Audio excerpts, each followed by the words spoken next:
अब mirror exercise को enough इसलिए माना जाता है, इसका भी एक रीज़न है। चक्रास बेसिकली होते क्या हैं, पहले हम वो समझते हैं।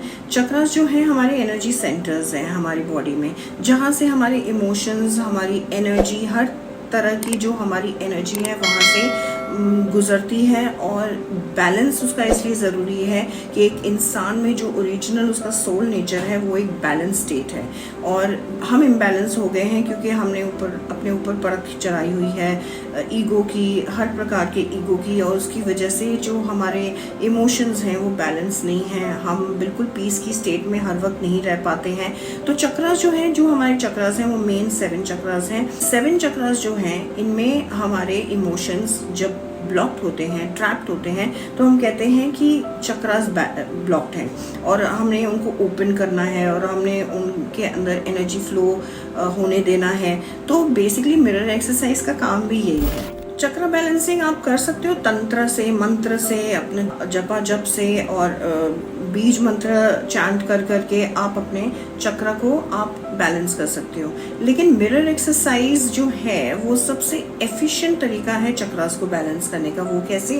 क्योंकि मुझे जो एक्सपीरियंस हुआ, जब हम मिरर एक्सरसाइज करते हैं, हम उन एरियाज़ में जो एनर्जी ब्लॉकेजेस हैं, यानी कि जहाँ पे हमारे इमोशंस अनप्रोसेस्ड रह गए हैं, फॉर एग्जांपल फियर, या हम लैक फील करते हैं, कॉन्फिडेंट नहीं फील करते हैं, जो भी वहाँ पे हमारे अपसेट्स आते हैं थ्रू आवर ट्विन फ्लेम, उनको हम जब हील करने बैठते हैं, हम उन पे मिरर एक्सरसाइज अप्लाई करते हैं और उस जगह में हम पीस और लव लेके आते हैं। जब हम पीस और लव लेके आते हैं तो हम मानते हैं कि हम वहाँ पे जो है इमोशन को हमने प्रोसेस कर लिया है और वो इमोशन वहाँ से फ्लो होना शुरू हो जाता है। जब इमोशन उस पर्टिकुलर चक्र में ट्रैप्ड है और वो फ्लो होना शुरू हो जाता है तो चक्र बैलेंसिंग तो ऑटोमेटिकली हो जाएगी। और वो इसलिए मुझे बहुत अच्छा तरीका लगता है चक्र बैलेंस करने का, क्योंकि आप स्टेप बाय स्टेप चलते हो। जैसे जैसे आपके अपसेट्स आते हैं, जैसे जैसे आप उन अपसेट्स पे डील करते हो,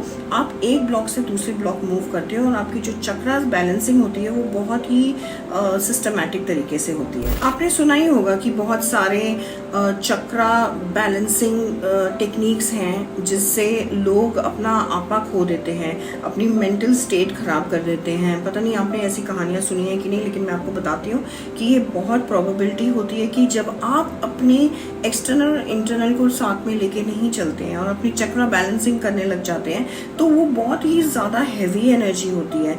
आप सोचिए कि आपके पास कैपेसिटी है नहीं कोई इन्वेस्टमेंट करने की प्लॉट के लिए, और आप चले हो कि मैं उसमें इन्वेस्टमेंट करूँगा और मैं देखूँगा कि बाद में पैसे कैसे आएंगे। तो वो एक ऐसी स्टेट है जहाँ पे आप अपने ऊपर प्रेशर डालते हो।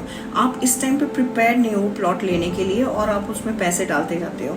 पता नहीं मैंने ये एग्जाम्पल दिया है, अगर आप इसके साथ रेजोनेट करते हो कि नहीं, लेकिन मेरे कहने का जो मतलब है यहाँ पे वो ये है कि आप हर चीज़ को जब आप प्रिपेयर होते जाते हो तो आपको नेक्स्ट ब्लॉक जो कंसेक्यूटिव ब्लॉक है वो दिखता है और आप इस तरीके से अपनी चक्रा बैलेंसिंग को बहुत ही सिस्टमैटिक और पीसफुल तरीके से कर सकते हो। तो जो चक्रा बैलेंसिंग करते हैं और वो बेसिकली एक इमोशन के थ्रू अच्छे से उन्होंने प्रोसेस नहीं किया, अपनी सबकॉन्शियस रिकॉर्डिंग चेंज नहीं की है, अपने सबकॉन्शियस बिलीव्स को चेंज नहीं किया है और किसी तंत्र मंत्र से एक साउंड वाइब्रेशन से उन्होंने चक्रा बैलेंस किया है, तो बहुत चांसेस है कि आप प्रिपेयर्ड नहीं हो। हैवी एनर्जी आपकी बॉडी जो है, आपकी फिजिकल बॉडी उसको सस्टेन नहीं कर पाएगी, उसको मेंटेन नहीं कर पाएगी और आपको जर्क्स आएंगे, आप बहुत अनईजी फील कर सकते हो। आप एक मेंटल स्टेट आपकी पूरी तरह से हिल सकती है और जो होता भी है बहुत कॉमनली। और कहते हैं कि गुरु आपको उस टाइम पे दिशा दिखाते हैं, but then at the time damage काफ़ी हो सकता है, इट्स वेरी रिस्की। लेकिन अगर आप मिरर एक्सरसाइज करते हैं तो आप अपने ब्लॉक्स हील करते जाते हैं, आप एनर्जी मूव करते हैं smoothly one after the other.